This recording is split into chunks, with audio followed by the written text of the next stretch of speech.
Good morning. This is Professor Elliott, and in today's video lesson we are going to talk about how the BJT, the bipolar junction transistor, how it works and its basic operation and characteristics. So there are two main types of BJTs. One is called NPN, and the other one is called PNP. And as we'll see on the following slides, that's indicative of the internal doped junction structure. So here we have an NPN transistor. On the left is the standard schematic symbol, and on the right is the internal construction. Notice here how the emitter arrow always points out. So as a memory aid, you can remember that for an NPN, the emitter arrow never points in. So there's three leads called the collector C, the base B, and E is the emitter. The internal construction, you can see there's three sort of doped regions.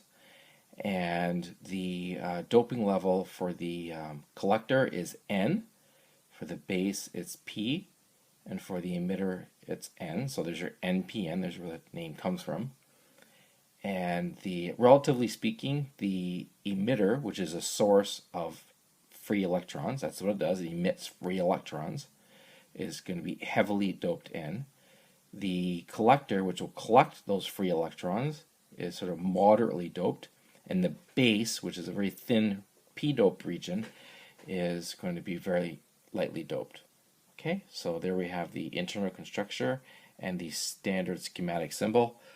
Sometimes you'll see on this schematic, you'll see a circle around here. That's sort of optional. It's not required. I never use it, but it's not all that uncommon. So if you see it, don't worry about it. Okay, on to the PNP. So our second transistor type is the PNP. So let's take a look at that. And again, on the left, we have the standard schematic symbol. Notice that the base to emitter arrow is pointing in, as opposed to the NPN type where it points out. Okay. So internally we have the collector, the base, and the emitter. So in this case the emitter is doped heavily p-type, the collector is doped moderately p-typed, and the base is lightly doped N. So it's just all the opposite doping, and you can see where we get the terminology, the type PNP.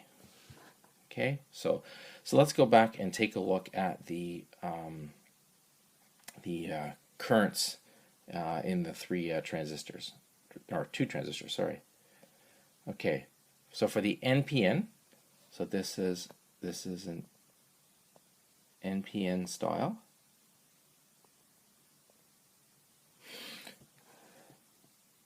Assuming conventional current flow, which means that we are assuming, this of course is not true, that current flows from the positive terminal to the negative terminal. And historically the semiconductor schematic symbols were written to be read using a conventional flow direction. But we know from basic circuit theory that current actually flows, electron flow from the negative to the positive. So in reality, the currents are going the opposite direction. It doesn't really make any difference. So anyway, so assuming conventional flow, we can see that we have the collector current, which is there. We have the emitter current, which is there. And we have the much smaller base current, which is there. Okay, so in general terms, generally the base current, this is not always true, but it's going to be generally in the microampere range. The collector currents and the emitter currents are generally going to be in the milliamp range, but they also could be, if it's a power transistor, they could be up in the ampere range, but generally they're going to be in the milliampere range. And transistors can handle quite large quantities of current. So anyway, so for practical purposes, we're going to say that and we'll look at this why a little bit later, that the collector current for all practical purposes is equal to the emitter current. Okay, so that's the current directions for the NPN transistor. Okay, and for the PNP, once again, we are assuming conventional current flow, and we have the collector, emitter, and the base currents. And of course, in reality, the arrow directions are going to be going like this if we were taking electron flow, but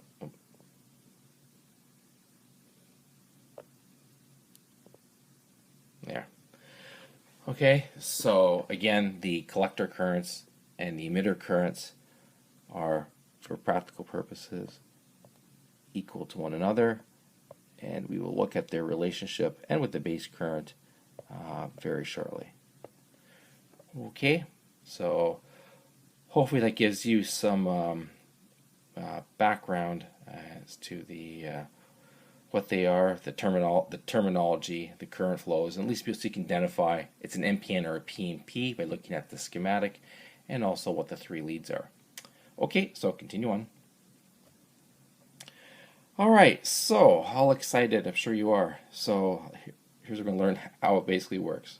Okay, don't worry, it's not too difficult. So here we have a very basic circuit. Normally, it's not going to be biased this way. We'll look at biasing later, where we have two batteries. Normally, it's only going to be one, but anyway, for now, it's okay because we're just learning. So looking at the NPN type, the PNP would be very similar. It's just current arrows would all be the opposite direction. Once again, we are assuming conventional current, electron current flow, because this is how it actually is. My mistake. Notice that the arrows are flowing from the negative to the positive into the battery VCC.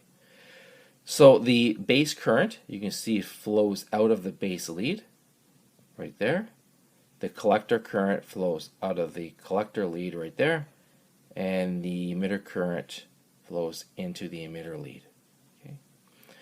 So what happens is that current flows from the negative terminal plate on the battery.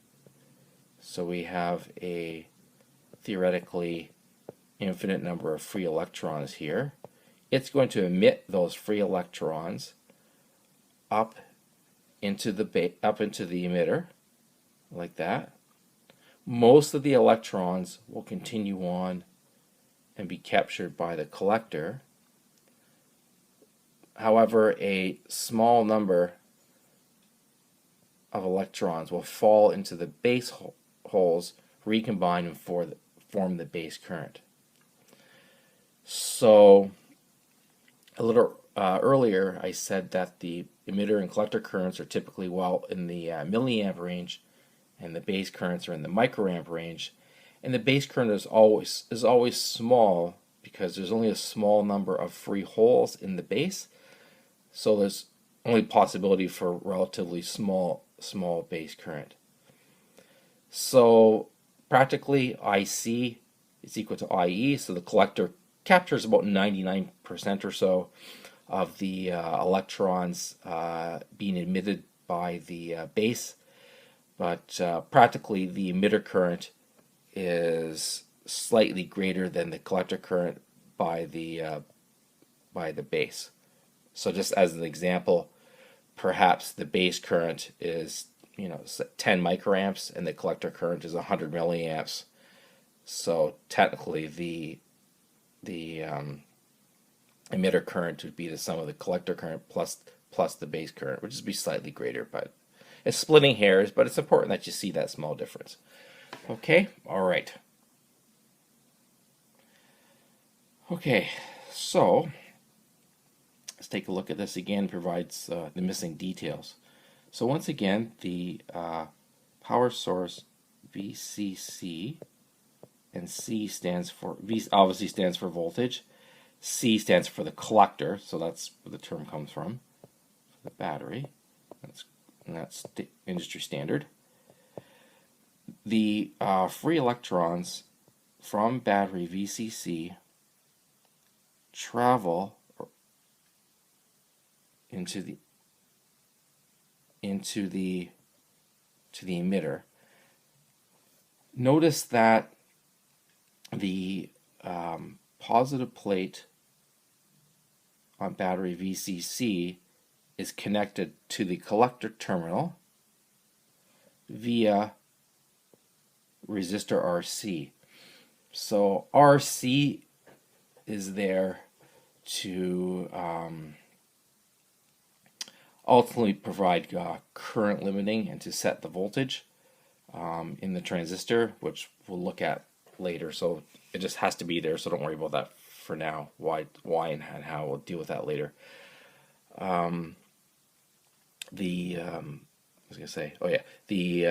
The collector sees a very strong positive charge because it's connected to the positive plate on the battery. So we know that opposite charges tend to attract one another. So we have a positive charge there and a negative charge there.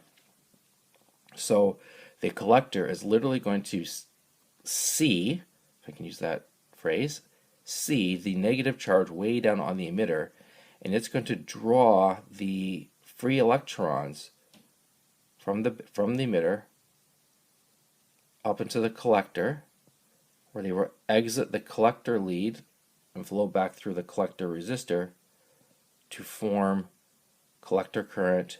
We'll call that IC. Okay, so that's about,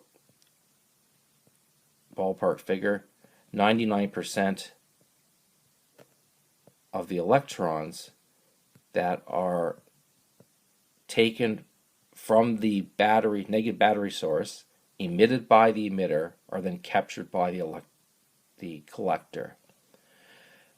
A relatively small number of electrons will recombine into the base holes. Now remember, I told you earlier that the base was very lightly doped, and because they're lightly doped, there's only a small number of holes for the electrons to fall into.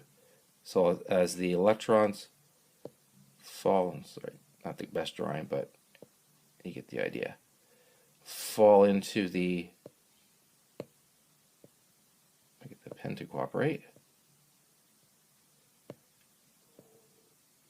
into the base holes like that, then they will recombine. That's what recombination is. And they will exit out like this, and that forms the base current. Okay, so we have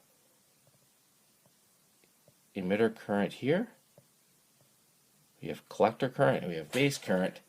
So now I'm hoping that you can see that the collector current is really simply the difference between the emitter current and the base current, or we can say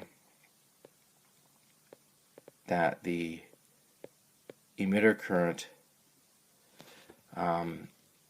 is equal to the collector current plus the base current, which is what we saw earlier. So you could think of, don't call it this, but you could think of the the emitter current as like IT is like the total current. 99% of it is going to end up at the collector, and about 1% or so is going to go and recombine into the base and become the base current. So I think that's about it. That's the NPN operation. The PNP would be exactly the same, just the current polarities would be reversed, but otherwise it works in the same way. Oh, by the way, the base resistor there, RB, is to provide base current limiting, and we'll get to all that a bit later in detail. So thanks for hanging in there, and we'll see you next time around. Thanks. Bye bye. Have a good one. Cheers.